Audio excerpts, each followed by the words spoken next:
जय Jagannath.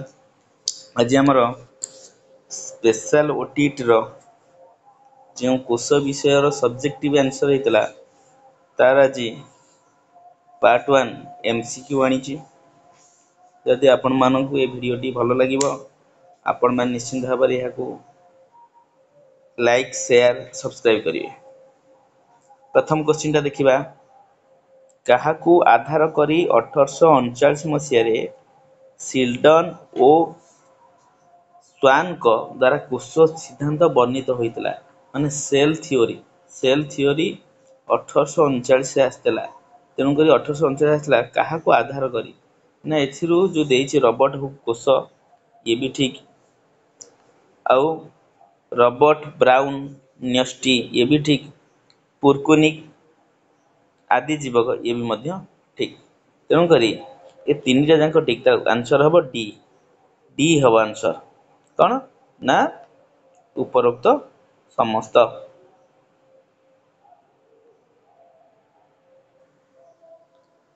2 number question कोश अंगिका मान कार्य समापन दृष्टि केउठी ठीक ना एठी ए आंसर है माइटोकॉन्ड्रिया स्फीति और दृढ़ता। माइटोकॉन्ड्रिया स्फीति और दृढ़ता ये 1 नंबर क्वेश्चन मोस्ट इंपोर्टेंट। 3टा क्वेश्चन रोचे कोशर आविष्कार किए परीक्षा बेले पकई दिए न्यष्टिर आविष्कार किए पचार दिए आदि जीवक किए आविष्कार करते तुम 3टा पॉइंट को मन रखिए भल भाव। 3 नंबर पॉइंट जीवकोश क्यों कोश अंगिकार बहिस्तर आवरण झिल्ली छिद्रयुक्त चिकण नमनीय होगा सह अंतस्तर झिल्ली भितर पटु भांगी होई आंगुठी भली लंबी थाए।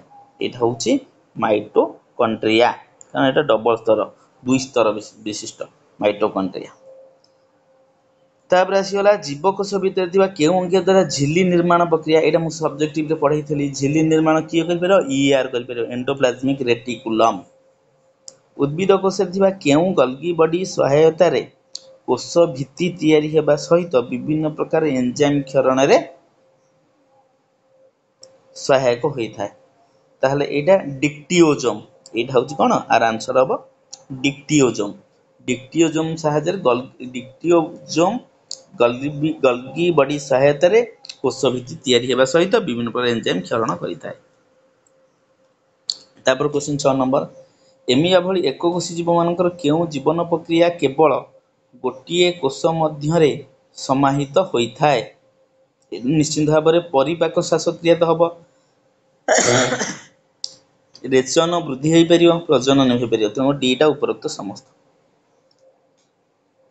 7 नंबर क्वेश्चन कोश सह जड़ित विभिन्न पदार्थर आदान प्रदान केउटी एक माध्यम भावे कार्य संपादन करता है जोटा कि आमर कौन 7 नंबर पढ़ाई कोश झिल्ली। कोश झिल्ली जीवकोश केउ अंगिका सहायता विभिन्न प्रकार औषध दूषित पदार्थ विपाक संपादित होता है। ये सब्जेक्ट पढ़ाई एंडोप्लाज्मिक रेटिकुलम जोटा ईआर। न्यष्टि डीएनए रो निर्देश तैयारी होइतिबा केउ उपादान कोश जीवक पहुँचवा पर राइबोसोम सहित संश्लिष्ट होई पुष्टिसार संश्लेषित होता है। यहाँ जेहेतु कौन मेसेज नहीं जीव ना मेसेजर आरएनए एमआरएनए। तापर आसीगला आमर लाइसोजोम रे थिया पाचक एंजाइम गुड़िक जीवकोश विभिन्न अणुर पचन घटाउथिबारु लाइसोजोम को केउ अन्य नाम नामित यहाँ सुइसाइडल बैग कहुए जोटा कि आत्मघाती थली बा पाचक थली कहुई सब्जेक्टिव रे। केउ मसीह प्रथम क्वेश्चन होता केउ मसीह सेल थ्योरी दि जाइथिला। निश्चिंत भाव यहाँ कौन 1839 प्रथम क्वेश्चन होता क्या जीवनर मौलिक एकक कह जाए। जीवनर मौलिक एकक क्या कह जाए ना जीवकोश को ही कह जाए। तो केउ कोश स्नायविक आवेग संचरण करने नियोजित होता है। स्नायविक आवेग धर आखिरे गोटे कौन पड़ा हठात आखि आम ऑटोमेटिक बंद हम स्नायविक आवेग सेगुरा सब तेणु सेगुरा करने किए अच्छी तेणुक स्नायु कोश द्वारा ही होता है स्नायु कोश द्वारा। 14 नंबर क्वेश्चन आसीगला केउं मसीहारे भिर्चो कहले जे कोष विभाजनक्षम और नूतन कोषर सृष्टि सर्वदा एक पूर्व कोषरु संभव होता है। भिर्चो कहले एटा को मसीहारे कहले एटा 1885 मसीहारे से कहले 1885 ना 1855 एटा 1855 मसीहा से कहले केउंटी ठीक आ भितर ना कोष सिद्धांतर प्रणेता भिर्चो ना सेल थ्योरी बुझो देना सेल थ्योरी किए आमर देइथले स्वीडेन आदि जीवकर आविष्कार रॉबर्ट ब्राउन ना जीवकोषर आविष्कार रॉबर्ट एटा ठीक है जीवकोषर आविष्कार रॉबर्ट को एगुटा कहीं ठीक केउं कोष चल प्रचल होगा नियोजित होता है चल प्रचल आमर मांसपेशीय कोष दरकार मांसपेशीय कोष ना चल प्रचल हो पार केउं कोष अंगिका द्वारा खाद्य प्रस्तुतिकरण संभव होता है हरित लवक द्वारा ही खाद्य प्रस्तुत होता है यहाँ समस्त जानी केउं कोष अंगिका द्वारा पुष्टिसार संश्लेषण कार्य समापन होता है केउं कोष अंगिका द्वारा पुष्टिसार संश्लेषण हो कोटा एटा राइबोसोम राइबोसोम रे दीटा स्तर अच्छी प्रथम स्तर रे पुष्टिसार संश्लेषण हम द्वितीय स्तर हो पार ना यहाँ कहुई केउंटी जीवनर मूल आधार और जीवर समस्त क्रिया प्रक्रियार मौलिक एकक अटे ना एटा हूँ उत्तर हम जीवकोष बैक्टेरिया नीलहर्ती शैवाल इत्यादि केउं श्रेणीर कोष अटंती ये सबुजाक प्राक न्यष्टीय कोष एटा सुन्यष्टीय नुह प्राक न्यष्टीय एम न्यष्टि बा न्यष्टि झिल्ली न थाए आदि प्राणी कवक इत्यादि केउं श्रेणीय कोष ना सुन्यष्टीय एमानकर न्यष्टि अच्छी सुन्यष्टीय कोष प्रत्येक कोष आम केउं तीनोटी अंश लक्ष्य करूँ प्रत्येक कोष आम तीन अंश गोटे कोष झिल्ली गोटे कोष जीवक आउटा न्यष्टि जो कोष झिल्ली कोष जीवक न्यष्टि यही तीनोटी उपरे अधिक ध्यान देता कोष भितरे थिबा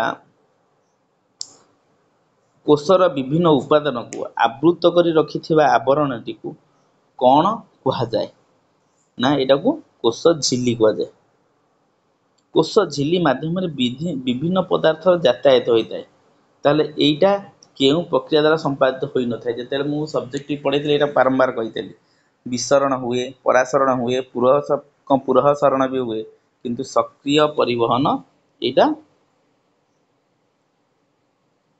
हुए नहीं ना विसरण हम परासरण हम सक्रिय परिवहन हम कि पुरःसरण किसी न थाए ताले एटा 24 नंबर पुरःसरण आंसर ठीक हो कोषर गैसीय आदान प्रदान क्यों प्रक्रिया को प्रमुख भूमिका ग्रहण करता है गैसीय यहाँ मुझे से पढ़े गैसीयटा कौन विसरण कोष झिल्ली दे जल अणुर यातायात प्रक्रिया क्यों पद्धति समाहित होता है जल अणुर यातायात जलर यातायात किमिति होता है जल अणुर यातायात केमती दीटाक अलग जिनस कहला कौन ना जल अणुर कौन हम परासरण देकर परासरण पद्धति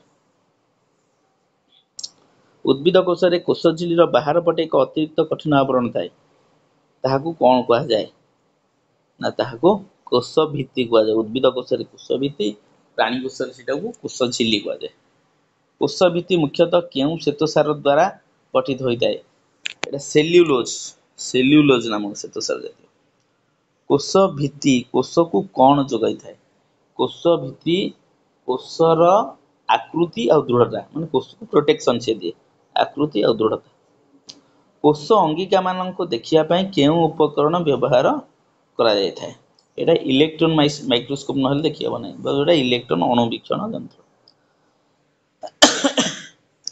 केउं कोष अंगिकार आकार सिलिंडर बा काकड़ी आकृत कार एटा निश्चित भाव में